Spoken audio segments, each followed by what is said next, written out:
অগ্নিগড় নিউজত প্ৰচাৰিত তেজপুৰত ভূ মাফিয়াৰ দপদপনি মাটি দখল কৰিবলৈ গৈ মাতৃৰ বুকৰ পৰা দলিয়ালে শিশুক শীৰ্ষক বাতৰি সন্দৰ্ভত স্পষ্টীকৰণ দি চামধৰা গাঁৱৰ আনোৱাৰ হুছেইনে প্ৰচাৰিত বাতৰিৰ সত্যতাক নাকচ কৰি বাতৰিত প্ৰকাশিত মুবাৰক হুছেইনৰ পৰিয়ালে ঘৰ নিৰ্মাণ কৰি থকা মাটি প্ৰকৃততে তেওঁলোকৰ ম্যাদী পট্টাৰ মাটি বুলি কয়। এই মাটি মুবাৰকৰ পৰিয়ালে বলপূৰ্বকভাৱে দখল কৰি ৰাখিছে। খুৰছেদ আলী উৰফে চহৰ আলীয়ে আনোৱাৰ হুছেইনৰ পৰিয়ালক নিজৰ মাটি ঘূৰাই পোৱাত সহায়হে কৰা বুলি উল্লেখ কৰি আনোৱাৰ হুছেইনে এনেদৰে কয়। সহায় কৰিছে মানে কি, আমাৰ মাটিটো তাৰ দ্বাৰাতে আমি মাটিটো পাই আছোঁ, নহ'লে আমি নাপালোঁ হয়। সিহঁতে দখল লৈ লৈছিলে আমাক। এই মাটিটো সিহঁতে দখল লৈ লৈছিলে। পাছত আমি তেখেতৰ তাত গৈ পেলাই কওঁতে সি আমাক মানে ইয়াক কৰি ৰাখিছে যে মই মাটিটো কেনেকৈ দখল নিদিয়ে এইটো মই বুজিম, মই দখল লৈ দিম। তাৰমানে আপোনালোকে সহায় কৰিবলৈ গৈছে? অঁ, সহায় কৰিব গৈছে আমাক। আজি ৰাতিৰ ভিতৰতে ঘৰটো বনাব ভাঙিব লাগিব। অঁ, বহুত সহায় কৰিছে আমাক। দাদাই সহায় নকৰিলে আমাৰ দুৰ্গতি আছিলে। অন্যহাতে চহৰ আলীয়ে মুবাৰকৰ পৰিয়ালৰ ওপৰত অত্যাচাৰ কৰাৰ কথা অস্বীকাৰ কৰি আনোৱাৰ হুছেইনৰ পত্নী আৰু দুই ভগ্নীয়ে তেওঁলোককহে নিজামুদ্দিন আৰু লাইলি বেগমে শাৰীৰিকভাৱে প্ৰহাৰ কৰা বুলি উল্লেখ কৰি এনেদৰে কয়। কি হৈছিল? তাৰমানে মাটিটো আছিলে আমাৰ মাৰ সম্পত্তি। আমাক দুটা ছোৱালীয়ে পায়, কিন্তু ছোৱালী দুটাই কি কৰিছে, আমাক ঠগা নাই, আমাক 5টা ভাগ কৰিছে, 3টা ল'ৰাক দিছে। ডাঙৰ ল'ৰাটো কি কৰিলে, আমাৰ মাটিটোত গৈ পেলাই এই অংশটো সি গৈ পেলাই ঘৰ বনাইছে। ৰাতি 12টা বাজি ঘৰ বনাইছে। বনালে পাছত আমি গৈ কৈছোঁ কাৰণে সি আমাক মাৰপিট কৰিব আহিছে। কোন নাম কি? এই মুবাৰক হুছেইন। মুবাৰক হুছেইনৰ ল'ৰাৰ নাম হ'ল নিজামুদ্দিন, লাইলি বেগম আৰু ফাতেমা বেগম। এই তাহাঁতে 3টাই কি কৰিছে, আমাক মাৰপিট কৰিছে, যুদ্ধ কৰিছে।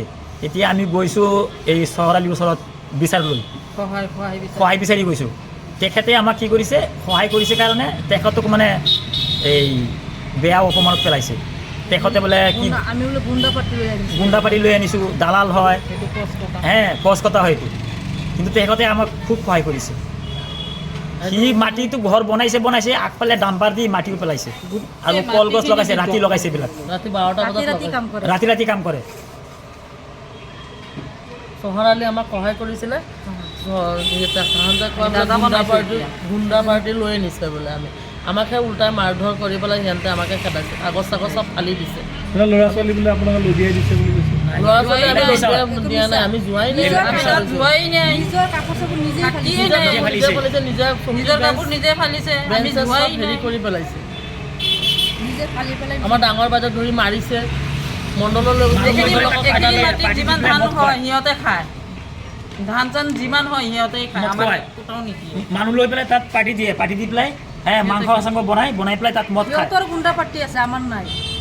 গুণ্ডা পাৰ্টি লৈ পেলাই গোটেই ৰাতিটো মদ খায় আৰু আমাক খেদি আহে মাৰিবৰ কাৰণে। আমি ৰাতি 7টা-8টা মানুহ সেইটো কাৰণে আমি ছোৱালীৰ ওচৰত গৈছোঁ বিচাৰিবলৈ। সি কৈছে বোলে দালাল হয়, এইটো হয় সেইটো হয়, তেনেকুৱা বুলি মিছামিছি পাৰি।